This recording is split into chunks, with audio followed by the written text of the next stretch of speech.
Wapendwa wana taifa la Mungu, tumsifu Yesu Kristo. Ni siku nyingine tena tunakutana, tunamshukuru Mwenyezi Mungu kwa upendo wake na majaliwa yake kwetu sisi wanadamu. Tuendelee na kipindi chetu ambacho ni cha maswali na majibu. Tumekianza siku si nyingi zilizopita. Kama ndio mara ya kwanza unaanza kuangalia kipindi hiki ni cha darasa la imani. Darasa la imani ambapo tunajifunza mambo mbalimbali kuhusu imani yetu, masuala ya kimaisha ukihusisha na dini yetu ya Kikristo na kadhalika. Na kipindi hiki nimeamua kukianzisha kutokana na maswali mbalimbali ambayo nimekuwa nikiulizwa na waamini kadhaa kutokana na vipindi vyangu ambavyo nimekuwa nikivitoa. Basi wengine wanaguswa na nitafuta inbox, wananiuliza maswali mbalimbali. Sasa nimeona niwe na kipindi hiki maalum ambacho nimeamua kuita darasa la imani, uliza padre, ili tuweze kwenda pamoja. Sasa leo ni kipindi cha pili na swali letu linalotuongoza ni hili: kwa nini nisamehe wakati nimeumizwa? Kwa nini nisamehe wakati nimeumizwa? Hebu fikiria hali kama hii. Umegundua kwa mfano mtu ambaye umemwamini, umemthamini, umempenda kuliko wote pengine, au mtu wa muhimu sana katika maisha yako, labda rafiki yako amekusaliti kwa mfano. Anaweza akawa mume wako kwa mfano, wale mlio na ndoa, au mke wako, au rafiki yako wa karibu, au hata ndugu yako wa damu akakusaliti. Na ni wazi moyo wako unavunjika vipande vipande, usiku haulali, na kila ukikumbuka hasira inapanda. Halafu na hapo mtu anakuambia, aisee, ndugu yako huyu amekukosea, msamehe.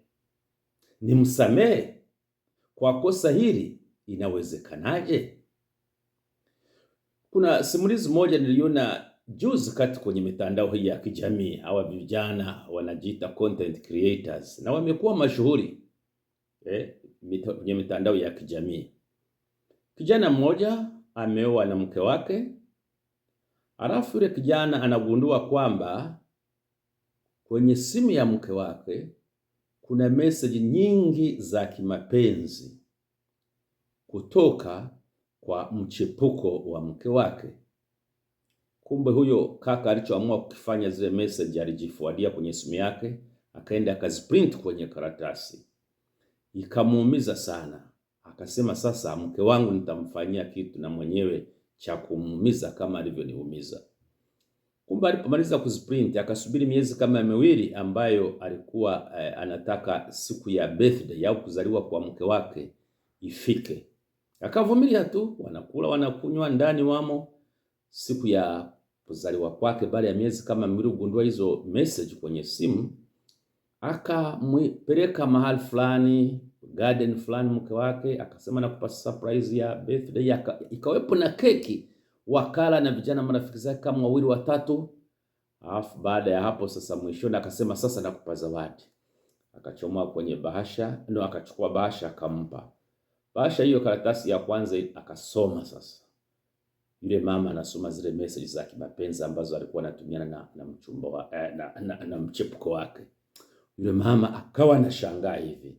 Alipomaliza akachomoa tena karatasi ya pili akampatia. Hiyo ilikuwa ni talaka.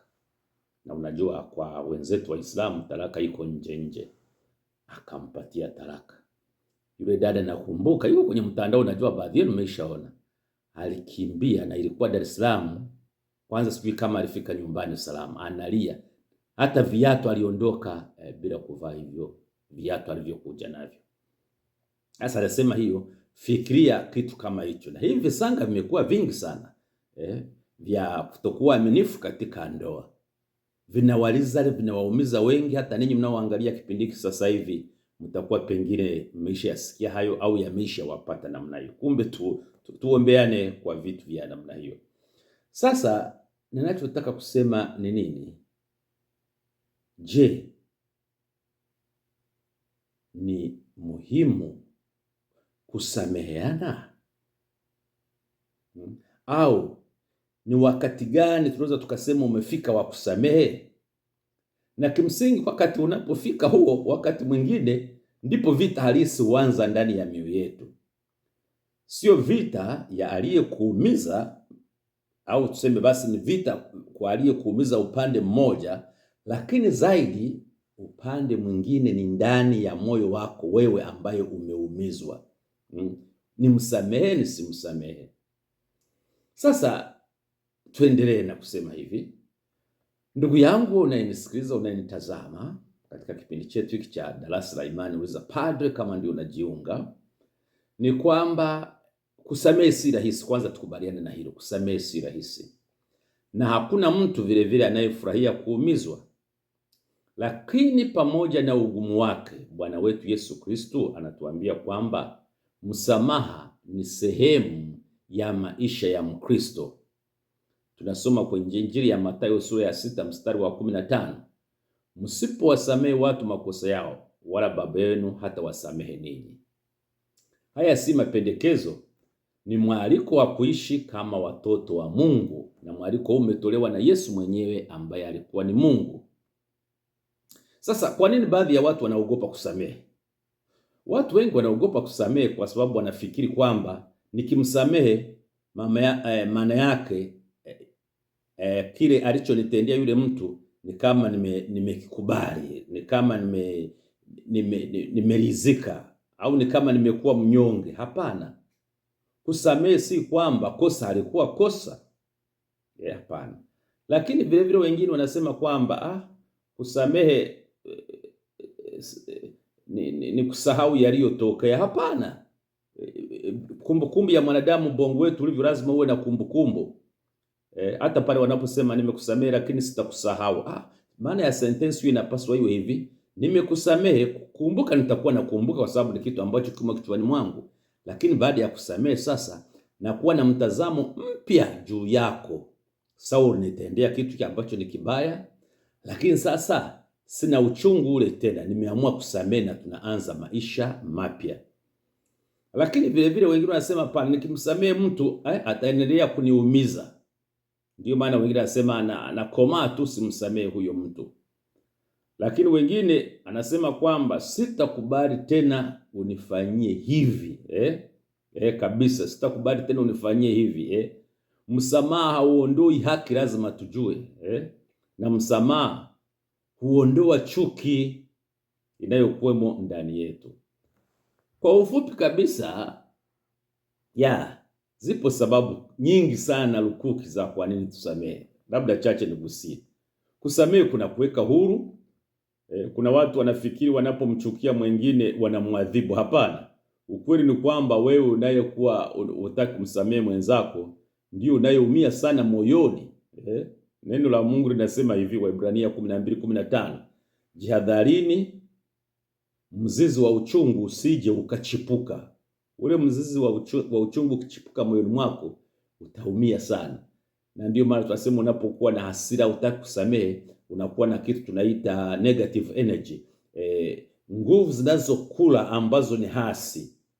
Yaani uchungu ni kama sumu, na ukibeba moyoni kila siku unaendelea kujiumiza wewe mwenyewe. Lakini sababu ya pili, Mungu alitusamehe sisi kwanza.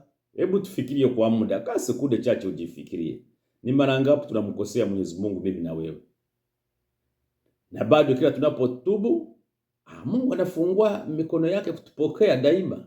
Na ndio maana Mtume Paulo anasema kwenye barua yake, waraka wake kwa Wakolosai 3:13, sameheaneni kama Kristo alivyowasamehe ninyi. Na Yesu akiwa msalabani, akiwa katika maumivu makali, alisema hivi, Luka 23:34, Baba, wasamehe maana hawajui watendalo. Kama Yesu aliweza kusamehe katikati ya mateso makubwa, basi kwa neema yake na sisi tunaweza. Sababu ya tatu, kusamehe ni mwanzo wa uponyaji. Watu wengi husubiri mpaka maumivu yaondoke eti ndipo wasamehe. Lakini mara nyingi ukweli ni tofauti. Unaanza kusamehe ndipo Mungu anaanza kukuponya. Kuna watu mpaka miaka 20-30, kuna watu wengine mpaka kizazi kinapita hawataki kusamehe. Lakini nimesema mwanzo kabisa, kusamehe ni vigumu, si rahisi, na tuombe neema ya Mungu, lakini inawezekana. Mtakatifu Yohane Paulo wa pili aliwahi kusema hivi, kusamehe ni muhimu sana, na tusamehe. Na yeye mwaka 1981 mnakumbuka alivyopigwa risasi pale kwenye viwanja vya Mtakatifu Petro pale Roma na yule bwana aliyeitwa Mehmet al-Ajika. Baada ya kupona hakutafuta kulipiza kisasi baba mtakatifu. Wakati huo alienda gerezani kimsingi kumtembea yule mtu aliyempiga risasi, akamkuta gerezani, walizungumza pamoja, walisali na akamsamehe. Ndiyo maana alisema kwamba hakuna amani bila msamaha, na hiyo ndiyo nguvu ya Injili. Tumalize kwa kusema hivi, ndugu yangu, huenda leo kuna jina ambalo ukisikia moyoni mwako unaanza kuumia mpaka unatetemeka. Huenda kuna mtu ambaye hutaki hata kumuona kwa sababu amekutendea vibaya.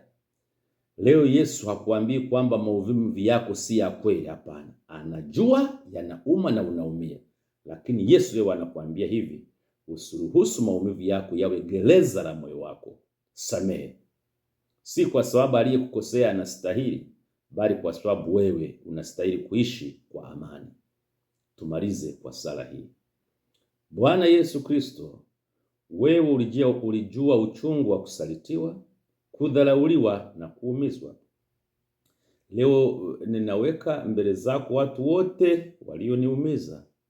Si rahisi kusamehe, lakini naomba unipe neema ya kuanza.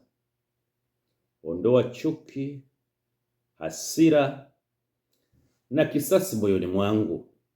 Nijalie moyo unaofanana na wako, ili niwe huru na nijazwe amani yako.